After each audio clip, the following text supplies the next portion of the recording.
Hello. Welcome to the second episode of the Quarter Circle Forward podcast. As usual, I am your host, Aaron, joined by the awesome Braden Yeah, sure. Let's go with that. and the one and only Xavier, Hello. aka New Super Best Friends. What's up, y'all? How you doing? Oh my god, don't We're start not the that. super best friends. I want to be me and only me, please. He's the new No. Wooly Madden. What? We gotta keep the dream alive. He's the new Wooly Madden. Oh my god, whatever, man. So which topic you want to start with then? Well, I say we go ahead and just jump right into. Let's just go ahead and start off with the cool thing about the Nintendo Classic console, the built-in console on the Switch rather. That's been going on. Oh yeah, I saw that. Somebody data mined the let me open this thing. Somebody data mined the SNES, whatever it was exactly. I gotta reread it. Yeah, 22 and SNES games found in the NES online app data mine, along with might be 3 unannounced Switch classic consoles. And I noticed one of them was Mario Kart, which I was actually excited about. But I don't have a Switch, so mostly mainly you guys would be interested in that. So some of the games that actually did pique my interest was Kirby's Dream Course, Legend of Zelda: Link to the Past, Yoshi's Island. I think there's a majority of like Kirby games up here: Super Metroid, Super Mario World, F-Zero, and Star Fox 2. Wait, what? Star Fox 2's on the fucking SNES Classic. It is? Oh, okay. Or the NES Classic. Yeah, it is. So wait, is this just, so basically this is how everybody's gonna start doing things, is making classic consoles? I mean, it's kind of been a thing that's been happening. So they've been doing HD remakes for stuff. So I mean, it just kind of makes sense for them to go back around and do classic consoles because those games are obviously people want those games. There's a market for it. I mean, that's how Nintendo did it forever on the eShop back on the Wii U. They had it on the 3DS. So why not just sell a console for like $80 and have like 20 ROMs built in? I mean, there you go, problem solved, right? Mm-hmm. I mean, it's literally, they're just playing smart. The easiest way to make money. I can't blame them for that. I honestly would love to see Chrono Trigger. Remember Chrono Trigger? It was for the Super Nintendo. Exactly. Oh heck yeah, dude! Chrono Trigger was a shit. This actually looks more interesting than a PlayStation Classic, in my opinion. Well, I'll tell you right now, the PlayStation Classic already had its own slew of problems, which we really won't go too much into unless you guys want to kind of go into that. I honestly don't know because I didn't really care for the PlayStation Classic. I did not get it on the grounds that, well, honestly, the games on it, there was really no reason to get them because either A, they've already been a remake of them, or B, the games that were on there just weren't great. So one of the problems that you ran into is that the actual console ran games worse than if you had, let's say, if you weekly owned the ROM for the game and played it off an emulator. They ran better on the emulator than it did on the actual console. On top of that, the NES Classic runs goddamn PS1 games better than the PS Classic. Yes, it does. They even tested it. You know, something else is even more hilarious, Xavier. They're literally using the PSX emulator that is used for emulating PlayStation games. Are you kidding me? No, I'm not. And to make matters worse, the only thing you have to do in order to the frame rate is locked by default to like 30. And the only thing you have to do to unlock it is plug in a keyboard to it, hit escape, and change the frame rate. However, that is not advised. They literally took an open source emulator that someone made forever ago and put it on their system and then sold it for like 80. I still use that to this day. I think everyone does. That's wow. Now Nintendo, because Nintendo, they actually went, how can we make a quality product with games on it? I got it. Programming. Programming. That is all. Super Mario. So I'm looking further in the Twitter post. It's saying Super Mario All Stars, Breath of Fire 2, Super Punch Out, Like Wait, run that back. Breath of The fucking All-Star pack. Super Mario All Stars, the RPG one. Yeah, that one. No. That game's chill. That game's cool. That can be there. I want to know if the Super Mario All-Star pack is going to be on Wii game, right? It was a Super NES game prior. Yeah. Was it? Yes, it was. It came out on the Super NES. You got Super Mario World. You got Super Mario, the Lost Levels, the original Super Mario Brothers. It wasn't RPG. Super My Mario bad. World, Super Mario Land 2. All those games were redone in the sprite work that the way Super Mario World was done. Yeah, and you can play with like a whole bunch of characters. You could play like the one chick who put a egg in her nose and she shoots it out. That's Birdo. You can't play as Birdo. Also, Birdo is not a he or she. Believe it or not. Then what the fuck is it? Because it's pink and it wears a bow. It's transgender. They even came out and were talking about that. Really? Yeah. What the fuck? I always thought it was a chick. Yo, everybody did until Nintendo was like, nah. As a kid, I always was like, that's a girl. Oh man, that's great. Yeah, so apparently according to Nintendo, Birdo is not male or female. F-Zero, which I'm actually excited for. I used to love that game as a kid. I remember when I was at my cousin's house and I always played that, even though I sucked at it. Dude, F-Zero is like just always been a fun game to jump into and play. I see like what 3 Kirby games on here. Kirby's Dream Course. Okay, but I can fucks with some Kirby's Dream Course. All right? Hold up. We all could. There's 4 actually. So Kirby's Dream Do you know what that means 3. if Kirby's? But do you know what it means if Kirby's Dream Course comes to the fucking Switch Virtual Console? That means that bitch got online multiplayer. That means we playing shots. We doing shot for shot, man. You don't make that hole, you taking a shot. You dying. Oh my god. Yeah. So no. Everybody dying now. So apparently I'm bad at reading. So it's Kirby's Dream Course. Kirby's Superstar. Fuck yes, it's the best Kirby's game. Dreamland Factual. 3. I don't remember anything about Dreamland 3. I don't think I've ever played it. Dreamland 3 was weird. It was like right in between that phase before they went to exorbitant creatures for powers, but it had some of the mechanics in. Yeah. In all honesty, it would have been nice to see Chrono Trigger up here, but I'm guessing they probably have some issues of is it what like in essence licensing, I guess? Yeah, licensing is going to be the biggest problem. Eventually they will. I mean, heck, they have Ninja Gaiden on the original NES emulator right now, so I'm imagining Square will work with them. It won't be that big of a deal. I mean, they already have Contra 3 from Konami in here. They got Super Ghouls and Ghosts from Capcom in here. Let's see what else. Super Mario Kart. Yeah, so Super Mario Kart was one of those weird games, right? Where like it started something that would be a lot bigger than what the game actually was. Mm-hmm. And I gotta say, I have to applaud them for using the I can't remember the name of the chip in the Super NES, but essentially, I think it was the Mode 7. Mode 7. Literally the entire game was done in Mode 7. So everything looked 3D. Like it was 3D before 3D was even an actual thing, right? I mean, even Super Metroid had some weird stuff going on with that, which is also another game that's going to be in this list. And it's pretty much one of the most beloved games of all time, and it's speed ran to death every year at pretty much any GDQ, because let's be real, the game's fucking awesome.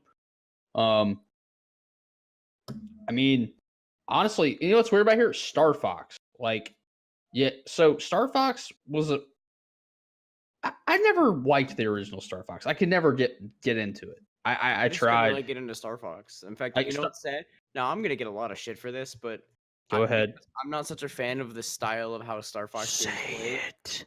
He's saying it right now. Shut up. Let him speak. I like Star Fox Adventures more than I like 64. Oh, well, that's not that bad. I thought you were saying hate Star Fox in general. Like, there's nothing wrong with that. I thought Star Fox Adventures was a good game, honestly. Star Fox Adventures is the GameCube one, right? Yes, it was the open world one. The one where you could beat people with a stick? Yeah. Oh, okay. Continue. Yeah, because like that game was really fun. It had a lot of puzzle stuff. Now, granted, it actually wasn't an actual Star Fox game per se, because it was literally they put Star Fox and all of them in there and just reskinned it off of another game called Dinosaur Planet. But it was the game a fun game? Yes. In terms of what people were looking for in a Star Fox game, was it a good game? No. But in general, it was a fun adventure, and it added a couple cool characters into the game that I hope they would have done a lot more with, and they never did. Like Crystal, for example, they never did anything with her really outside of the next game, Star Fox Assault, which we'll go into that in a second. But they did some more in stuff with like Tricky and all that, and it just would have been nice to see them kind of continue off based upon that. But it was nice to see an RPG style of Star Fox game instead of just being like, I'm going to run around in the ship and I'm going to shoot stuff. Like, yeah, you do that, but it's more than that. It's not much. It's not that much. I know. I just know you guys are more, I guess you could say, Nintendo fans. Like there's like some of these do have me I interested. mean, that's mine's because I grew up on it, and that's what I had up Oh, until like I grew up on it when too. Dude, Well, mine. that's because I didn't get a PS3 until like Call of Duty World at War or whatever, or shortly after Modern Warfare 2 came out because of my stepdad. And middle school, you're like, oh, Call of Duty, and that's basically where I made my transition.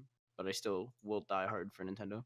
I started on Nintendo on the Super NES, and my very first game I ever played was Super Mario World. The very first game I ever bought and completed was Donkey Kong Country 2 Diddy Kong's Quest. I will still stand by that is between that and Mega Man X are my two favorite games on the Super NES and always will be. I remember having a Super Nintendo, and it got thrown in the garbage because my mom tripped over the cord while I was playing NBA Jam. I missed my Super Nintendo. That's the only game I really had. Oh, and no, actually, I had Super Mario Brothers. The only reason why that game was given to me is because my mom wanted to play it. So yeah. I'm gonna be real, guys.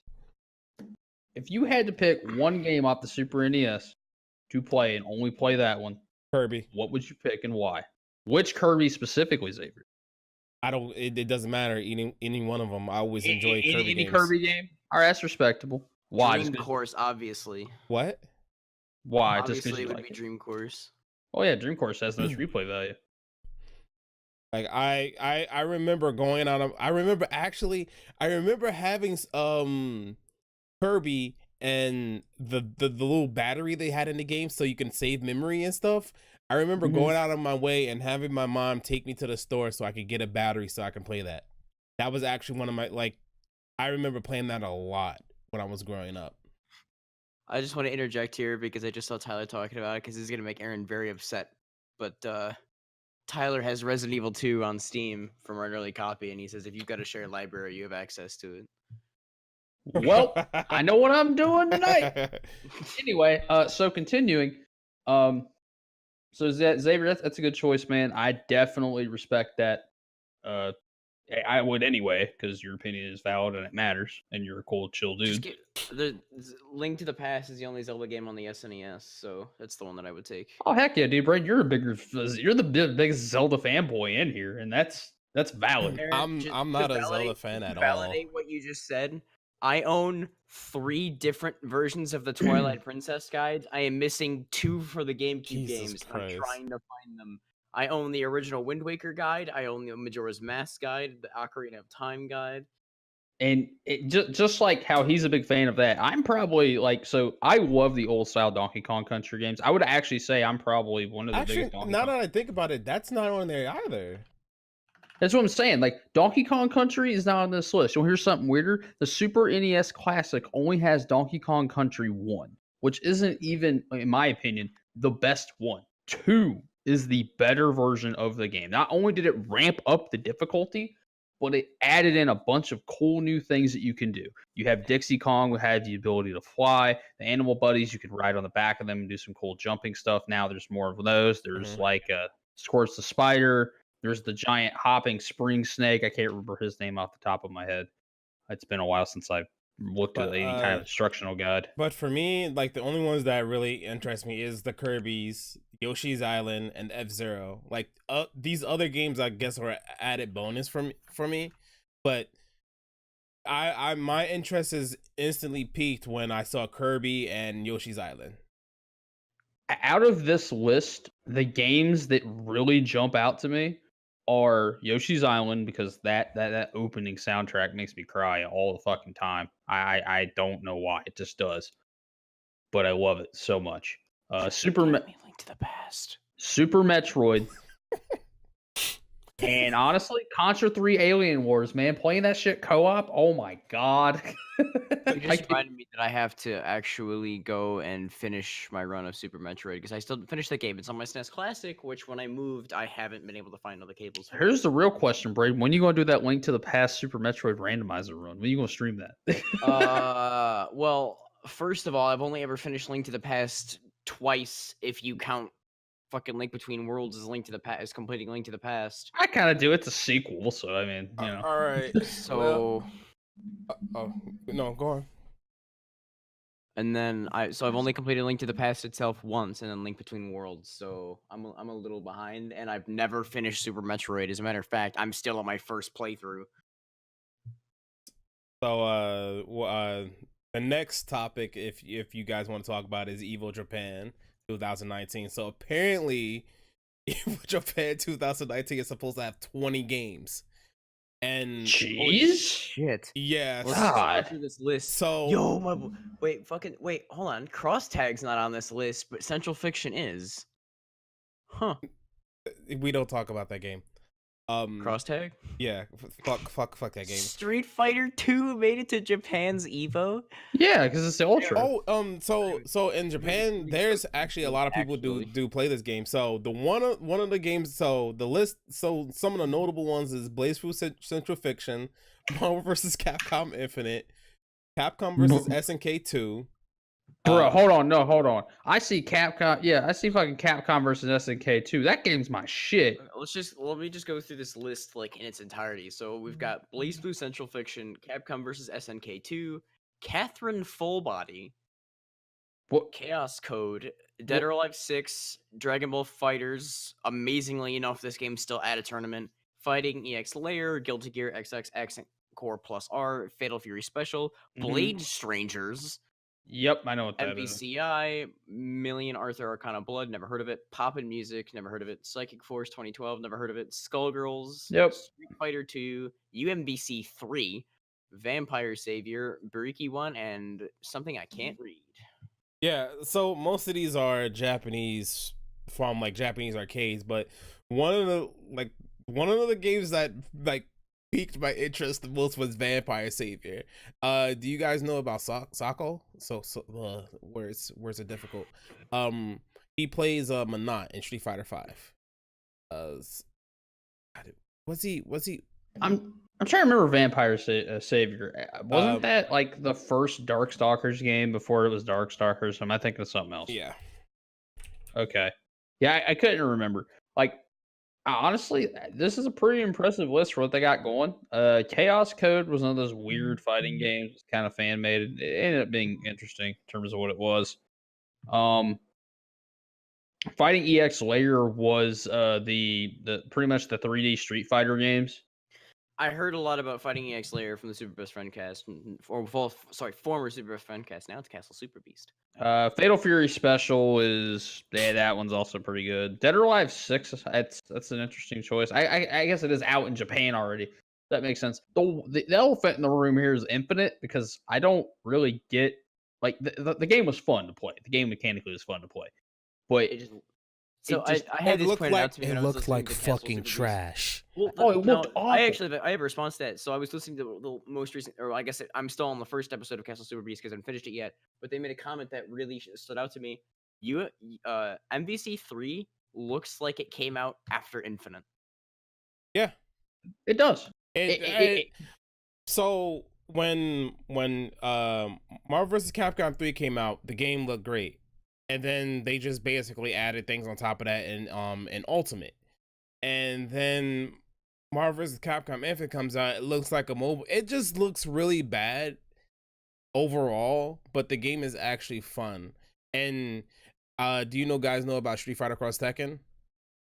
Oh yeah, don't even be Yeah. started on So that. no. The thing is, the game was actually good. People were just quick to shit on it. The fighting game community, I want to say everybody in the fighting game community, there's a good amount of people in the fighting game community that shitted on the game I felt like it was poorly handled in a way. And then they came out with an update, and the update fixed all the issues. Well, I wouldn't say all the issues, but it fixed most of the issues, and it made the game fun. It made the gym system even a lot enjoyable than than online, because people use those stupid gyms. But like Reality Stone. Sorry. The stone and then the stones in Marvel vs. Capcom Infinite is you shut up, Java.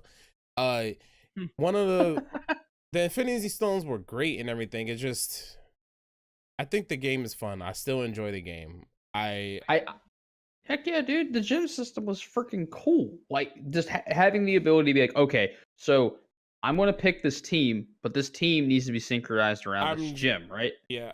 Well, no, not really. Well, yeah. It doesn't have to, but like, but the more you have, the more synergy you have, which is like the whole point. So, for example, like, you could be down, you could be losing a fight. Oh, I have the Soul Stone. All right, let me just hit the reset button. That Soul Stone is so fucking stupid. Yeah, but I mean, I look at it from this direction. I mean, if you use that stone, that's fine. I don't have a problem with anyone using the stone, but I look at it from a direction of, oh, okay, he might be a new player trying to learn how to play the game. You can get some extra combos and stuff that way. Same thing with like the wasn't the Space Stone. The Space Stone was cool because any character, any kind of zoning, you could literally just trap them in this cube and be like, all right, that was not fun. It really wasn't. And you know what? Actually, I used that a lot. That was actually I did too. That was one of my main stones. I loved being so oppressive to the person. Like, because I used Jetta and Nova. So it's no wonder you use that name. Don't even start. Don't even act like the Soul Stone is bad. You do that. Yo. So along the lines, I would use the Soul Stone. No, not the Soul Stone. I fucking hate the Soul Stone. I would use the Space Stone and the Speed Stone. It was basically, oh my god, the amount of stupid stuff you could do. I thought honestly, I thought the mechanics of the game were great. I really did. It felt like it was poorly because people were so easily impressionable, and they shitted on the game. And that's why I was gonna go along the lines of talking about Street Fighter Cross Tekken. The game was great. People just didn't really enjoy it. And the fighting game community is really, I want to say everybody, but there's some people in the fighting game community are quick to say this game is dead, this game is trash, why are people still playing this game? And it just died really fast, and I'm a little bit upset that a lot of people don't play it, because I thoroughly enjoyed it when playing when I had my PS4. The other game I wanted to talk about was Skullgirls, which I think is really fun. But I get it. I really do enjoy that game. That game, same as Street Fighter Cross Tekken and Marvel vs. Capcom Infinite, that game died too. And people were so quick to shit on it, but it gave so many like companies ideas to like improve their training, adding frame data into it, adding certain other little tidbits of information like cross up, when does this move actually going to end, and everything, like just a lot of stuff. Like Street Fighter Cross Tekken's training room was a little bit better, so I wish it could be even further better, where in Street Fighter Cross Tekken you had online training, and then they just said no, we're not gonna use that. I wish some of the things they kept in Street Fighter Cross Tekken and somehow converted it into Street Fighter 5. But things happened. Dude, it would have been nice. I'll tell you the best training room in any video game, any fighting game I've ever played. Guilty Gear, Revelator specifically. Dude, have you ever? Being able, go on. being able to actually do a training mode with your specific character in mind you want to play, to actually train against matchups for other characters, and not only learn your specific frame data for rotation, but even learn like, okay, so if I'm playing against like Eddie, for example, okay, well, I can't use these abilities, or I can use this. I can counter with this. Like the training room actually shows you, like, okay, this is how you do your abilities. Like it goes through and will actually show you. Actually, Street Fighter did that too in the introduction, but nobody really checked it out. So with the introduction, it explains you how certain characters can play, and then with every patch, not I wouldn't say every patch, but every season that came out, they updated it and they showed you certain moves that can be used now. Like with, I think this is season 4 now, I believe. Yeah, we're in season 4 right now. So I started messing around with like the character specific things, and I went into the Chun-Li one and explained about her new moves, because her V skill was a lot different now, and they changed it. They talked about that, but I feel like the most in depth I had was Arxis games, because they're very in depth with what buttons you should look out for, like you said, and stuff like that. But or just in general, I think has become almost a new golden standard in fighting games, because it's like, there's something else I heard when I was watching something else the other day. They pointed out how Capcom's names slowly starting to slip out of fighting games, and like they're starting to just slip away from like a prime example of fighting games, especially with how Street Fighter V went, That game, MVCI, and just all the issues they've had. And then people were talking about how Arxis is now like, they're the, like, when you think of fighting games, you're more than likely going to think of fucking Arxis. When somebody tells me anime fighters, I honestly think of Arxis. When I think of anime fighters belong to Arxis, and at this point, if you try to get involved, they're going to just destroy the competition. They are Arc System Works. That is what they do.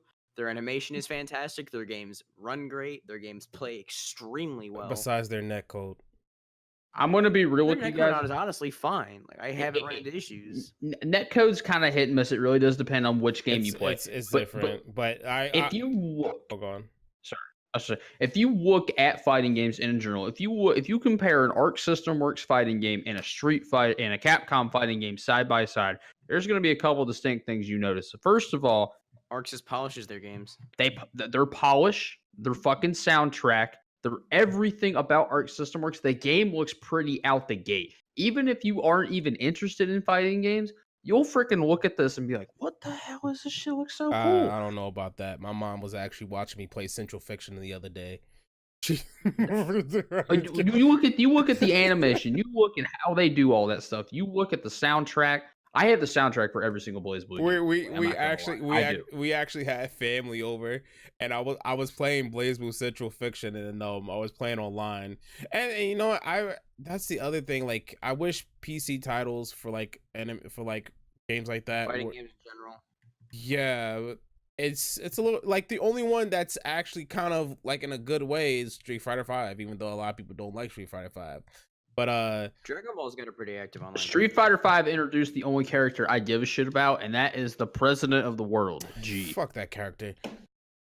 He's so good. Ask my buddy Todd. I'm not getting into that about G. Like, I think G's good anyway, but it's just like along the lines of that. When I was playing BlazBlue, my family would actually watch me play, but if I was playing Street Fighter, they got thoroughly bored. And I think mainly it had with the fact is because the way I was reacting to things. So in Street Fighter V, I would play and I would get crush counted. I'm like, you gotta be fucking kidding me. But in BlazBlue, in BlazBlue, they would actually enjoy watching me play that because I'm actually having fun. The problem with Street Fighter nowadays, I was gonna also say is along the lines that they kind of liked it because it was more upbeat. The tempo was a lot faster than Street Fighter V. Anime fighters in general tend to be like, you get a couple combos and that's the end of a round because they're so fast and there's so much going on. Last time me and Braden played Central Fiction, I think we got like 15 games in like an hour. Not even. Yeah, like I'd say like 45 minutes. Like me and him just kept going back and forth. He'd win one game, I'd win another game, and it's fucking. I but I need to reinstall Central Fiction. yeah, I was Same. playing it the other day, but the next game they have, well, one of the games I'm kind of interested in is Catherine Full Body. I don't know what that is. So I thought Catherine Full Body actually was just a sequel to Catherine, like not an actual sequel, but like an HD like full remake instead of like how they did Catherine Classic, but with more of Catherine. Like what the game is. Hold up. So that's actually like Catherine, like the Yeah, because you can do a 1v1 in that where the person that reaches the top wins. It's probably all it is. But I find it I weird remember that. calling that a fighting game. I don't, Oh, because I thought Evo was just fighting. well, this is what is that? From when I translated it, it said side tournament apparently has about 25 titles. These are side tournament games. Okay, now things make more sense. Yeah. Okay. But I was like, but even so, even that's a lot of games for side tournaments, because at Evo I really don't see that many.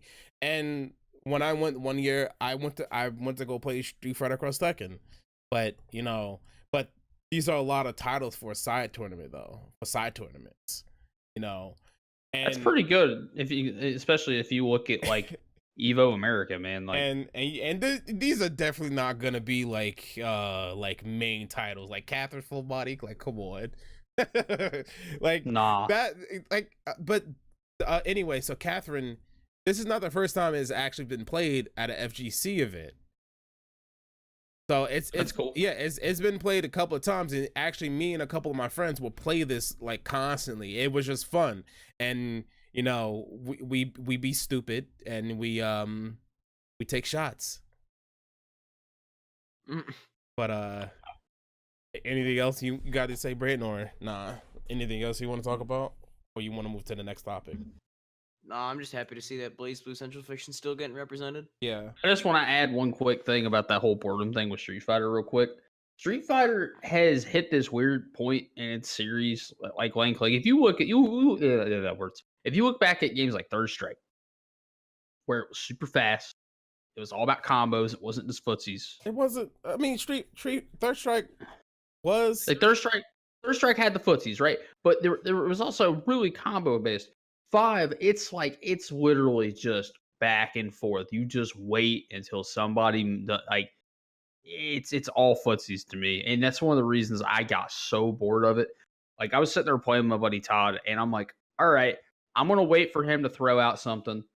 All right, cool. I'm just gonna use my longer reaching move and then do my quick combo and be done. Street Fighter 5 was kind of heavy footsie based in a sense. Like you had to be really decent in footsies. I guess that's why I didn't do so well in it, because I guess it didn't fit to me in a sense. Because that's how you play. Say at the place a guy, like, you have to just wait. Yeah, and Sagat has always kind of been like that. It's just that some moves are really, I would say, like, frame wise, are a little bit wonky. Things could be a little bit better, but it's just that you had to know when you wanted to do things and stuff like that. But one of the things I did not enjoy was like crush counters. Crush counters just aggravated the hell out of me. But that's just me. That's my personal opinion. I still like the game. I still think it's fun. But I prefer to play other games, other fighting games. But that's basically it.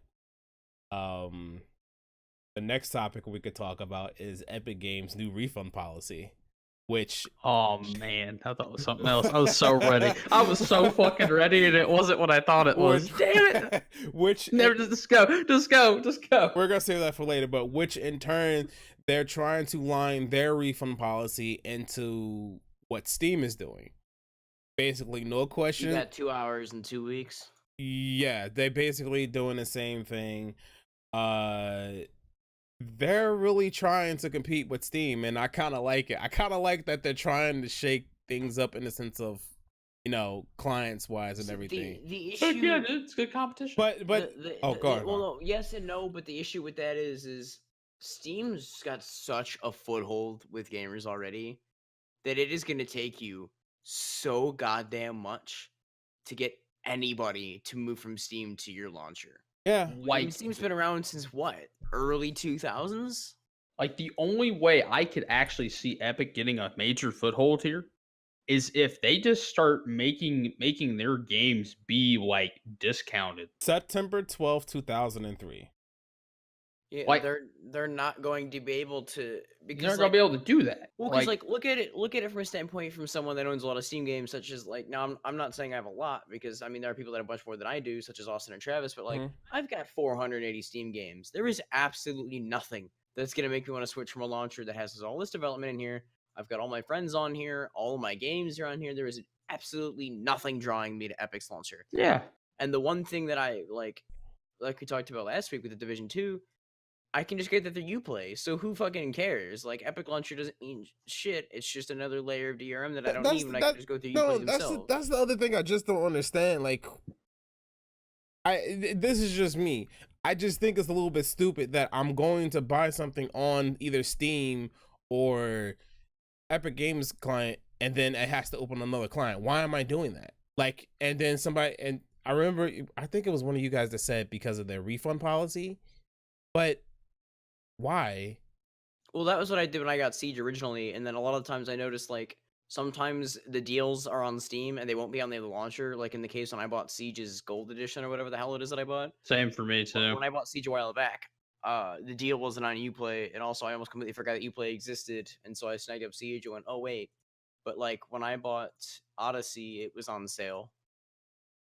And Like, see, whatnot. I got unlucky. Like when I bought Odyssey, it wasn't on sale on Uplay. It was on sale on Steam. So I was like, well, shit, I really want the game, which that was the whole thing. I'll talk about it offline. But I bought it and I was like, okay, whatever, I'll play it through DRM. But you run into this problem where you have like 3 overlays because you'll have Uplay, you'll have your Steam, and then if you have Ansel enabled, then you have to deal with that too. There's so many like resource constraint things. I just disabled running. Ansel entirely. And I don't- I did too. Always have to be disabled because I don't feel like fucking with it. I mean, but like, I don't know. I just find it a little dumb. That's just me, you know. No, there's nothing wrong being that way, dude. Because you got to think about it this way. It's just like the whole CPU thing where they just increase the output of your CPU to stop the vulnerability because of how the CPU manufacturing process was made. Look at it the same way with that with overlays. Like they could actually make it so that when you buy a game, like let's say like if you bought Odyssey through Steam, right? Yeah. When you buy it through Steam, the only thing it does is send an activation code over to Uplay with the key, injecting it into the actual thing, saying that you own the game. You But it's link still your tied Steam to Steam. account. Yeah, but you link your Steam account prior to it. So as long as your Steam account's linked, you shouldn't have to launch it through Steam. You should be able to go to Because the Uplay. verification that you own it is still linked to your Steam account Yeah. where you bought it from. Yeah, which you can launch it through Uplay, but it still has the Steam backend DRM, and there's no need for that if you already put the activation seed into Uplay. They could clearly just remove that entirely. I mean, it might be just a level of it might be just like an additional level of preventing pirates from security. fucking it. Which I mean, Yeah. again, I understand. I mean, too. I And get I've it. never really been impacted, quote unquote, by multiple layers, especially because like 90% I of wasn't. the time. Well, the thing that I've started doing is if I own like through all of my Steam games that I own through Ubisoft, because the friends lists on Steam don't matter, I've just disabled the Steam overlay entirely for these games. Oh, okay. So the only thing I have to do is just launch them through Steam because whatever, no big deal. It doesn't fucking bother me if that second level of DRM isn't being intrusive and isn't bothering me whatsoever because I have it, the big intrusive part of that, disabled. Oh, okay. So my question is, like, do you get the Steam cards from the game or no? I still do, yeah. I just Oh, don't have the overlay oh, no, enabled, so I well- don't have this. I don't have to do with the stupid ass Steam overlay fucking with the Uplay overlay. Oh no. Well, the reason why I was asking is because I wasn't sure if you get Steam cards from games from other clients. I wasn't sure. You do. You Oh. do. Oh, I you have do. a few from Siege and a few from Division Oh, and okay. Wildlands and etc. Which is like another thing, right? So like Steam trading cards are a thing. Not that anybody cares about this, right? It's just a neat little thing that you can do if you. Yeah, that's what I'm feel saying. Like getting stuff. so, like That's something else that I buying. want to point out that Steam has that nothing else has. The level of customization that you can do with your profile just for just shits and giggles, it's so much better. Like everyone else, you can change your name, your profile picture, and you have a friends list. That's it. Steam has this overarching entire fucking community built upon. Backgrounds. It's literally a MySpace page for fucking I, Steam. I honestly do enjoy like trading cards and stuff It's like like that. a gamer's Facebook, MySpace, whatever the fucking social network you want to But, call it. That's what you have. Twitter and Instagram. Well, I mean, you've got your profile. You know, you can see what you own, and it's kind of a good way to like kind of figure out like, you know, what games does this person own? What have they been playing recently? You know, what are they into recently? So if I know if I want to do anything, blah blah blah blah. You know, links to all your other shit. Tells you their goddamn like cheating history if you've been banned, i.e., me from Modern Warfare 2. Come on. To I'm not be even fair, mad- it was not I'm- his fault. I'm not even mad about it anymore because I did go out of my way to go buy the game on another account because it is one of my favorite shooters of all time. And I will go back. Like, okay, I understand that it's a way of preventing other cheaters from taking hold, so I'm not super mad about it.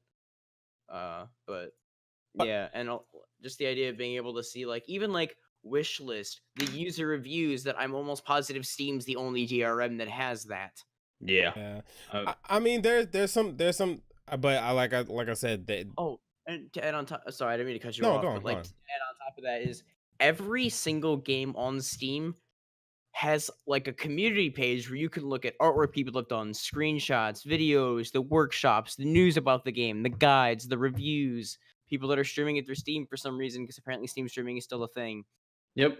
But it's like it's ridiculous. Yeah, they have a bigger foothold. Like, and you know, There's you are right. so much But- on Steam that no one else offers but- that I'm like, why the fuck would I ever bother going to another DRM? Because now, there's things really like no Origin, because there's really no other clients though. right? Well, I think that's my biggest thing about not fucking with EA games is like I almost entirely forget that I can't buy them on Steam anymore, so I just don't ever buy them. I'm Because- pretty much the same way with EA at this Like point. I don't have an issue. No, I'm not buying their games because they're EA anymore. But if it's a Respawn game, I will buy them because I will always support Respawn and everything they do. Unless EA starts really sticking their stupid ass fingers and everything. But like I don't buy from EA anymore. A, because I just forget they have a fucking launcher and that's why I never see any of their games anymore. And B, because they're EA and they're a pile of dog shit. I'm not giving them my money. Dude, I've had the Origin launcher uninstalled for months. Like they gave me a free game and I couldn't even go back to play it. I Like, forgot it was installed. honestly, like I've They actually no think about it. Origin did have like the free on the house thing where you could get a free game, and they fun fact, stopped they it. used to have actually some pretty good games. No, they still do, but they're really shitty games. Oh, And then really? Now it's Oh. gone entirely. Well, and Oh, now it's yeah, gone- yeah. and now it's gone entirely. Oh. But like they used to give out some good stuff. Like fucking. Do you know why I own Battlefield 3? That bitch was free. Oh yeah, That's how I got have my- that too. Like, I have that. I think I have Battlefield that. 3 was free. Dead Space 1 was free. They yeah, gave like you had Origin moderately access. okay games. Like all sorts of shit was free. Like you had fucking like all those games, dude. Like, and then they even started doing like free trials for stuff like Mass Effect Andromeda, Battlefield 1, even Battlefield 5. And now you can just go fuck yourself. And now it's like, okay, so You we really do really hate don't them, care huh? because you're just gonna buy our games anyway. So Now, my thing yeah. with Ubisoft is like their launcher isn't bad. It's not intrusive. It's minimal. Like they know what, like they don't care to try to compete with Steam. They just want to have their own launcher in their own storefront, which is fine. I'm okay with that. It doesn't bother me at all because, like I said, it's very light. It doesn't run heavy on your hardware. Yep. It's smooth. It's- It's easy to navigate. It's all shit. Yeah. Like everything is to the point. I know what I need to go for everything. And it's just like, so having that tied to Steam or whatever, it doesn't bother me. And Ubisoft's launcher, I don't forget because Ubisoft's games are actually like people care about them and they're actually decent. And I can, I can play a Ubisoft game and not feel like I'm being fucked in the ass for money. And so, I'll actually gladly go and I'll open up Uplay and I'll look through Uplay. I'm like, what do they have on sale? Blah, blah, blah, blah, blah. And as opposed to all these other launchers, I'm like, why? Why do I need you? Even Heck Discord doesn't bother me because I think Travis was having an issue with that with the storefront, which is no big deal. I mean, understandable because who really Yeah. wants to keep managing all these launchers? But like, I'm already constantly using Discord, so like, it doesn't bother me to have games here. And like, if I'm feeling really lazy and really don't want to open any of my DRM, Discord syncs all of your launchers to it, so you can launch everything you own through. Oh Discord yeah, if I you're know. being I that noticed lazy. that. I like how they they've done things.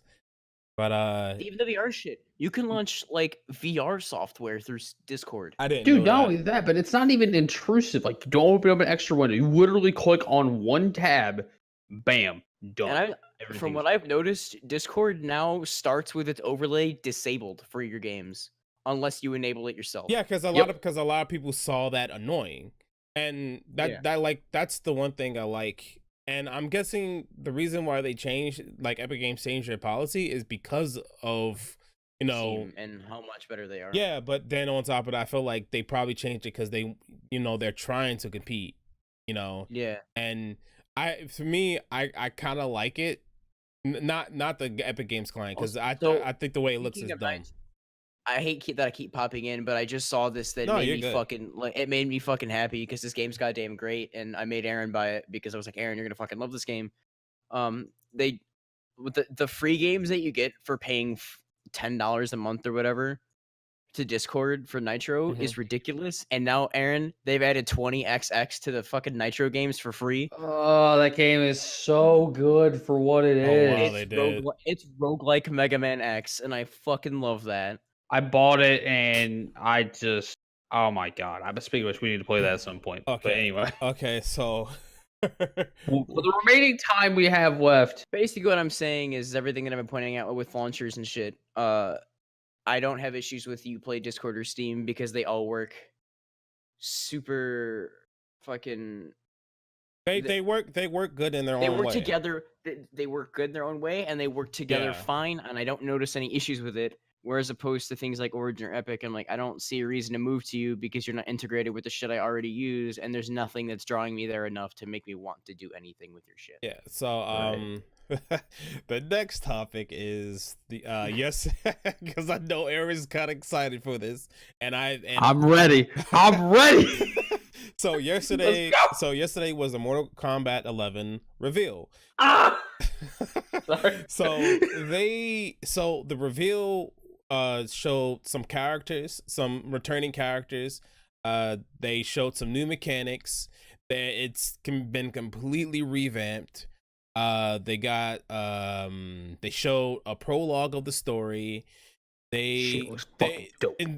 For the short amount of time they showed a lot, and they even had pros versus pros and some matches. Some of them was Hayate versus Honeybee, Tweety versus I can't remember his name, and I'm almost set. But and then Sonic Fox was there also, of course. So, well, why wouldn't he be? He's literally like NetherRealm's poster child for but he was there. So he is. So some of the things I want to talk about is the release date is April 23rd. The beta needs to be sooner. Yeah, so the beta starts March 28th, the closed beta. And so like for story wise, this has always had something to do with time travel, but this one has a huge emphasis on time travel. Supposedly the new villain is Kronaga. She's everything has been going her way since Mortal Kombat 1. And now everything is just basically going her way, and it's not working. It's basically she's upset. So now she's stepping in. So the whole bit behind that is that the cycle has been continuing to be the same. So for anyone who has not played Mortal Kombat X, this is a major fucking spoiler tag I'm about to throw in here. So Raiden basically becomes fucking evil because he dies because of Quan Chi's spell, and takes Shinnok's amulet, and then literally says, okay, instead of trying to protect Earthrealm by being passive and letting them come to us, no, we're going to stop the threats before they actually can even become a real thing. However, that's when Braden goes fucking mad with power and literally murders everyone and everything in every realm, eventually killing the Elder Gods. That's been happening in an infinite cycle, and she is pissed the fuck off about it. Yeah, but his main reason is to try to it's like his intentions. I feel like his intentions were sort of good, but they're fucking crazy. It's kind of like the whole Mr. Freeze thing, right? Like Mr. Freeze is doing what he's doing because it's a valid reason, but at the same time, he's going about it the wrong way. It's kind of what Raiden's doing. So what Chronogun wants to do now is she wants to throw some stops in front of them, and one of them is possibly old characters meeting them younger selves. So in the trailer they showed, we saw Kung Lao and Liu Kang younger versions and everything like that. So I'm like, this story wise, I'm really interested in it. I really am. It looks Me too. it looks interesting. So some of the characters that are returning that you saw in the reveal were Braden, Sub-Zero, Baraka, Scorpion, Sonya Blade, Scarlet, which was a DLC character MK9, but she's returning back, and possibly Cabal, but I'll go back into that later. And Boy, so I happened to be on Twitter, and Sonic Fox posted a clip. It was Cassie, but we don't know if that's Cassie or not because she looks completely different. So it could possibly have something to do with time, with them being in the future, way in the future, because she looks completely different. She looks serious and everything, but during that little tidbit, because it was accidentally announced, Katana. But we already kind of know Katana's gonna be in the game because, you know, we saw Liu Kang there and we saw Katana. One of the new characters is Garrus. He's Garrus or Garrus. He's it is Geras. Okay. You're correct. So in the along the lines of this, he's a new character, and some of the things I noticed is that He fights people with sand and time. It's badass. yeah, but he has he has a command grab that can take you almost from one corner to the other. And if you're actually in the corner while he's command grabbing you, he can he brings up a sand wall and it does, you know, a little bit more damage. He can actually zone. He's kind of like Atrocitus, I believe, from Injustice 2. Yeah, he kind of plays like Atrocitus does, where it's more about the build up than the actual like getting in. He's a big body. It's more he's a big body, and I fucking love it. He's a big old truck. He just kind of just hits shit and just takes his time. I love big body characters. He is a fucking big body, and I love it. And it looks like he can be very mix up heavy. So the next thing is Let me talk about this one. Oh god. So this one is variations. So like how in MK11, each character had 3 separate variations, and each one had a running theme. For Kung Lao, for example, one was about his hat, one was about his teleports, and the other one was about hand-to-hand combat. You also had Sub-Zero, one was sword, one was ice ball, one was slide. In this game, however, variations, you literally pick and choose your variations. You customize them based upon what skills you want. So you could be like, okay, I want Baraka's claws, but I also want his projectiles. But I don't want his teleport because I want to swap that out for an extra set of projectiles or a command grab move instead. And when you do that, not only does it actually just change those moves, it literally changes how your character actually looks. It's also using the same type of gear system from Injustice 2. We don't know if it's loot boxes. That's a big thing we'll have to figure out later. You can customize your intros and your victory screens. On that note, though, something that's kind of interesting. So how in the older Mortal Kombat games, when you did fatalities, which they are running, they are in this game because it wouldn't be a Mortal Kombat game otherwise, you do the majority of the fatality, but the very ending kill screen, where usually the enemy would just drop dead, it's literally the killing blow at the end of the fatality, and it stops at that, which is kind of cool. I kind of like where they're going with that, but we'll have to see. So there's full customization in this game for your characters. It's basically Injustice 2's gear system, basically. Yeah, it's literally what it is. It's like I zoned out for a second. I'm sorry. Did you talk about the intro, like the custom intros? I did. And it's okay. I talked about all that. One of the things I do want to say though is that Injustice 2 did get a lot of flack because some of their abilities were locked behind gear. I do not think that is a thing in this. We won't know more till later, but if it is, I will have a problem. It doesn't seem to be that way, but only time will tell. The game does move a little slower than MK11 does. There's no running this time around. Instead, you have 3 different meters. So how before in MKX and MK9, you had one meter bar, you used a specific amount of meter to do a specific thing. Now you have 1 bar for offense, meaning you can buff your moves. 2 bars. 1 for 2 bars, yeah. 2 bars for offense, two bars for defense, and I think 2 for the X-ray thing. So you can use it to buff your offense. The defense you can use to break out of things. Also, there is now parrying if you do a perfect block, which is fucking awesome. I love that idea. But once you get it uses 1 bar defense though. It's basically push block. They're basically mixing things up from previous Mortal Kombat titles and from Injustice, and they're adding it into this and everything like that.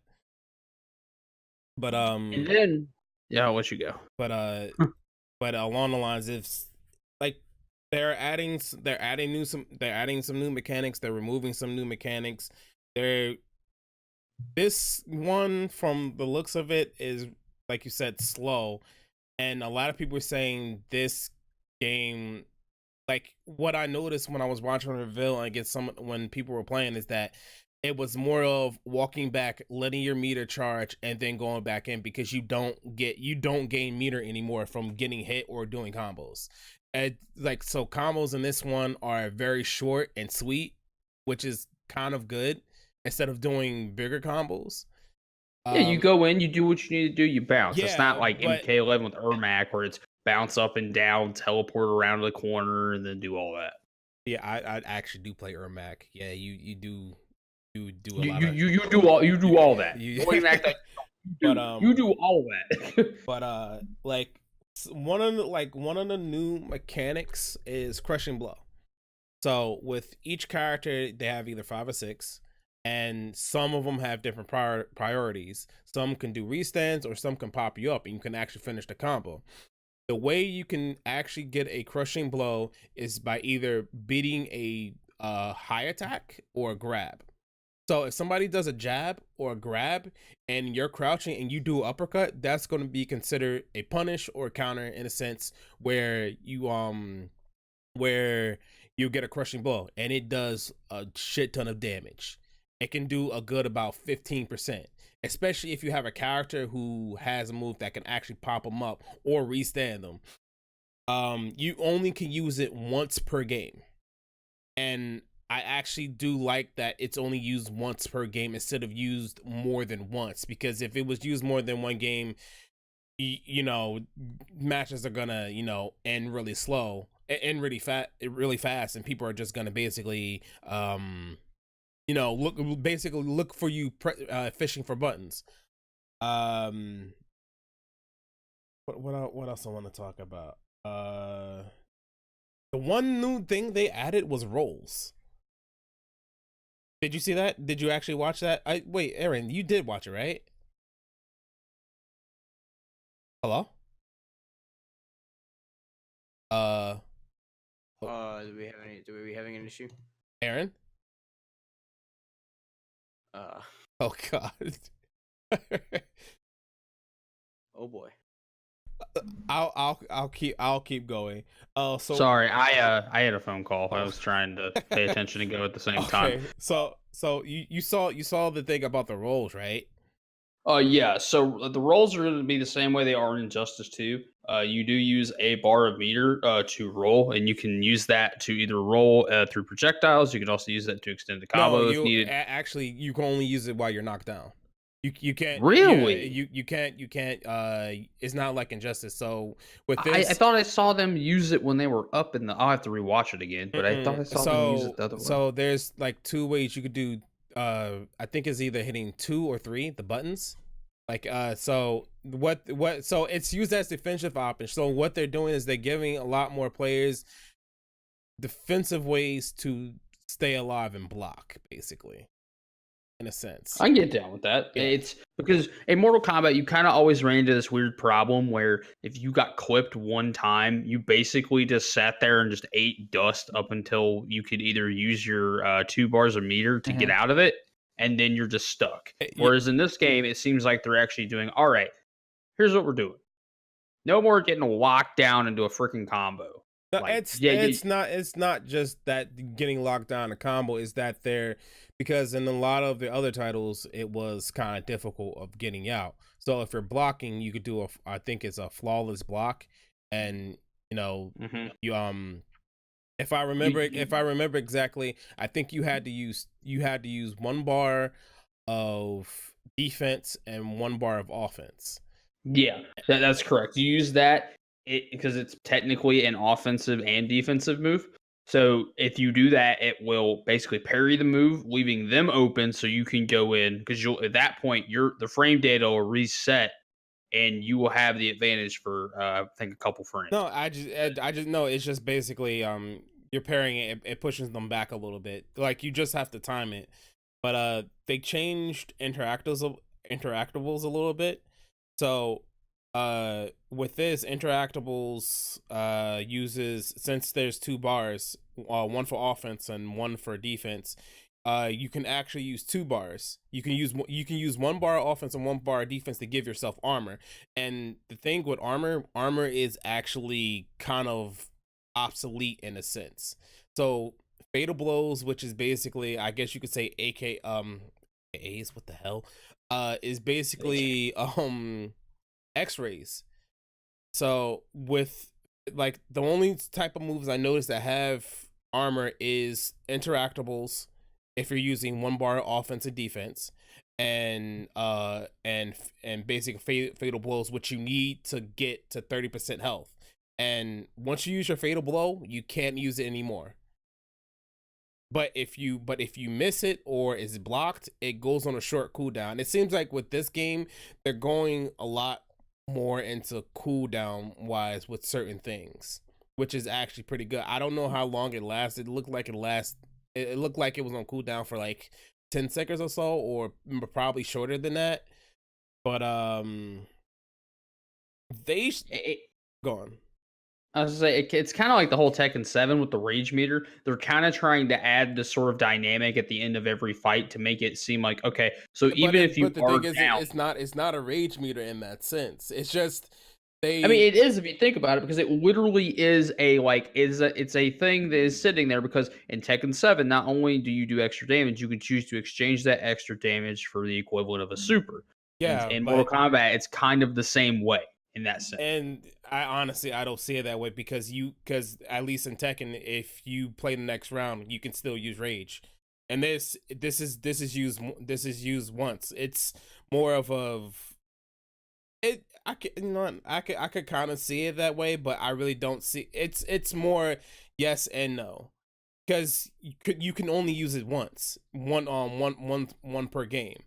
And I think I said that about crushing blows. Crushing blows can only be used once also. I just feel like you have to be smart with what you do. And this game does look not because when now I'm like looking back and going based on what I saw, this game really does look slow, but it seems to be picked up if you're just throwing hands for no reason, if you're just hitting buttons and stuff like that. But the other mechanic is short hops. Short hops I believe is basically new to Mortal Kombat in a sense. It crushes low attacks and grabs, and each character has one punch and one kick. And some of them you can do it by tapping up, and some of them you can do by I believe you can actually combo with, no, it splats, my bad. So with kicks, it is splat them. Basically it looked like a hard knockdown from what I saw when I was watching one of I think Hayate, I hope I'm saying this right, Hayate. He was playing Scorpion, and I see him do a short hop, and it looked like it was a hard knockdown. So it looked like you can actually, if you get a splat, you can actually set yourself up for some more damage.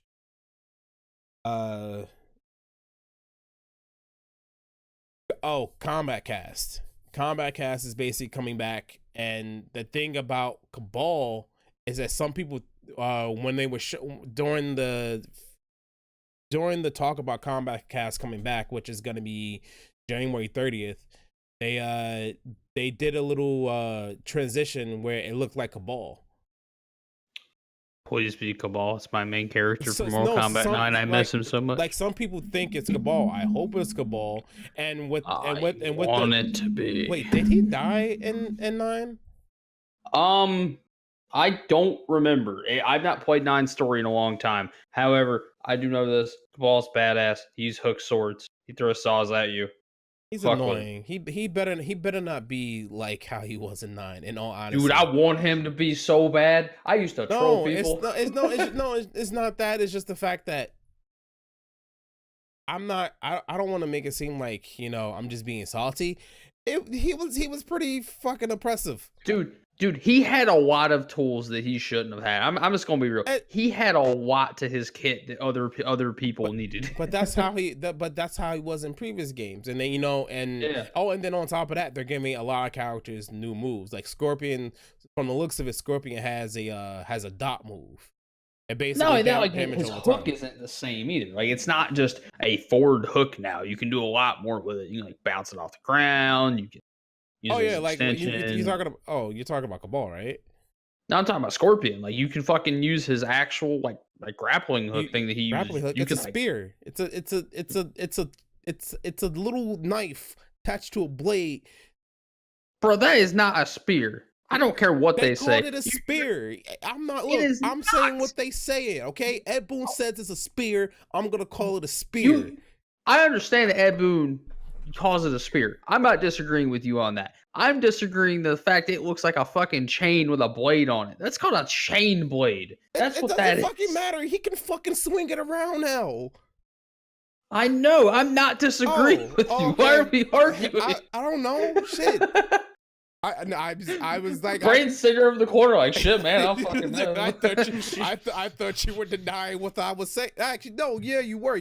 It's a fucking spear. He calls it a spear. I'm gonna call it a spear. I'm not having this argument with you right now. We have our 20-minute argument. It's a fucking spear. You can throw and everything. But like, that's the other thing. Like, he has like new moves and everybody has new moves.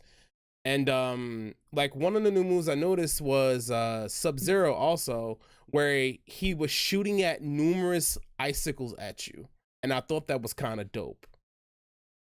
Like a machine gun fire? Yes. I remember seeing that when I was watching the fucking Maximilian dude. It was pretty great. It was pretty fucking fast. Like, it was crazy. It looked like he basically had a machine gun in his fucking hands, just shooting icicles. But so yeah, back to Combat Cast. It's coming back January 30th, and I think they're supposed to be doing it every 2 weeks. So with Combat Cast, what Combat Cast did was they talked about changes, they talked about new characters, and sometimes when characters got released, not sometimes, when a character got released, that was the place to go and watch them explain the moves, what they do, their variations and stuff like that. And I'm actually happy this is coming back, because they also did it for Injustice, and it was great. Yeah, it's like it was basically, in a sense, it was a podcast, and they talked about so many things. They actually had players come and play the game and everything and stuff like that. What else? So other than that, we do have the collector's edition with a K. So we, according to, at least from everything we saw, we got a steel case. It comes with the mask. That has a stand also, which looks kind of dope. I wonder. It looks like you could wear it too. I don't know. You just gotta have a small ass head. Cool. And then, go on. Yeah, possibly some kind of coin. We aren't really sure yet. Also, Xavier, I'm sad in your notes you didn't put a K as in coin. Shut up. But I'm not. The Mortal Kombat collector's coin. You know what that stands for? We're gonna do a counter with a K. No, shut. A combat collector coin. Oh, all with K's. Yeah. No, don't you start. You shut up. No, Braden. Up. Bad Braden. Bad. I was gonna say, I totally peep what you just did, you piece of shit. I know. I was gonna say, I'm like, I don't know if they should name it like that. That sounds really bad. So with all what we've been talking about, Braden, what do you think about Mortal Kombat? Because I've apparently never really been a fan of Mortal Kombat, so so like we're like I'm me just and tuning him, most of this conversation out. yeah, like so you've been just sitting in the corner watching us talk and everything. Me and Xavier's like, Brent's like, it's alright. Yeah, but like anyway, like overall about Another game I won't play. like overall. Boy, I will buy you that fucking game. You're playing. Fuck that, buy it for me, shit. But anyway, because shit, I'll fucking play it before he does probably. Yeah, you ain't wrong. More than likely, you'll probably put hundreds of hours more into that game than I will. Actually, Braden never playing Hat in Time. Fuck. Yeah, good game. Fuck yeah, I will. Anyway, so like overall, I think the game just looks really great. It looks like they and the blood too. Like that's a lot of Kool-Aid. Dude, not only that, the like all the effects with Scarlet look really good. The game in general just looks really impressive. It looks like they're actually taking their time I will on give this. him credit. It's like what Max just said, and when I was watching his reaction to it last night, that I didn't finish because I got bored and tired. He's like, it looks just as good as the trailer. Yeah, like And that's what people want. People want basically the trailer to like be the game, right? Like that's what a lot of people The issue shoot with for. that is a lot of trailers nowadays are CG trailers, and you can't really match a CG trailer. Yeah, but I think a lot of that cool stuff in Mortal Kombat is a lot of that stuff. We didn't talk about one thing. Sonya Blade is being voiced by Ronda Rousey, which is awesome. Well, she's a fan of the series. I also think she's mocap too. Yeah, she really she did they, Wait, did they talk about that? So Sonya does look mocap to be Ronda Rousey. She actually does. Like if you look like side by side, they look pretty close. Yeah, but Ronda Rousey herself. But I'm for sure playing Scarlet. Black. I'm playing Scarlet for sure. I'm playing Big Body Garrus. My main will be Cabal if he's in there. Fuck if that he ain't in character. there, if he ain't in that, man, quit being salty. I'm not. I am being salty. You're absolutely right. That character was so fucking aggravating. Like when I was living in New Jersey, I would go to weeklies. This man can literally freaking instant fireball the shit out of you for no reason, and you literally had to walk slowly one by one. And if he got away, he was hopping up to the opposite side. Like, no, that character can suck my dick. He's got hook swords and a gas mask. What more do you need? Nah, that character was so aggravating to fight against. It's like, oh man, I'm just gonna keep doing this. Oh, you walking close? Hook sword command grab, get out of my face. But like, it actually forced me to like get. It forced me to get better, but it also made me have patience. That character forced me to have patience because if you did not take your time, you was gonna get upset. You was gonna get mad. Cabal is literally like, oh, I see you just randomly hit a button. Nope. Yeah, like, you know, I mean, if he's in the game, he's in the game. If he isn't, I'm happy. So like Cabal and Scarlet are like two characters I'm very much interested in for sure. I'm definitely interested in Geras. Everybody's gonna be playing him. He's gonna be cool. But like, oh man, I'm just happy. She's added into the game. Like, I'm really happy about that. Here's the real question. Let me go get my boy Rain. I want Rain back, really bad. What I want to know is who like, what characters else are gonna like? I feel like the staple. Because if you looked at that character select screen, man, that looked kind of small. Yeah, but I mean, yeah, it did. But it looks smaller than the original cast of X. Give everyone a Smash Ultimate size roster, or everyone riots. but Mortal Kombat 9 had a small roster also. Like 80 characters. 80 Oh characters. God. But like along the lines, half of them are duplicated. Oh my God! But the clones in this game have different properties. Fuck you. Are we talking about Smash? Oh no, not right now. We don't need another 2-hour podcast for Smash. All right, so let's just call it quits for here, guys. Regardless, at the end of the day, Mortal Kombat 11 is gonna be fucking sweet. Before we leave, a couple quick tidbits. Titanfall 3 is in production. That is something that is happening. So me and Braden are gonna be dragging our dicks through that because hell yeah. You gotta drag your dick. You barely touched Titanfall 2. I played it a lot. What are we talking about? You played the story mode. I played the multiplayer. I think you played the multiplayer with me like twice. Braden, I played the multiplayer more solo. What the fuck? And you never invited me. What an asshole. Because you weren't online ever. You were like doing shit at work and school at that time. You were being an adult. Yeah, you were doing your thing, so I let you do your thing. I think I won't say fuck my responsibilities to go play Titanfall. You probably would. You got a good point. I would definitely play that if I had it. So another thing to add for all this Final Fantasy 14 people out there, Blue Mage did come out. I will talk about that on a separate thing by myself because that's my thing. Outside of that, excuse me, I played Dark Knight and Black Mage. Well, the reason why is because we don't have a whole lot of time, so I kind of want to save this for something else. Oh no, I'm just saying, like you said, this, that's my because I figured you were interested, that's my lane.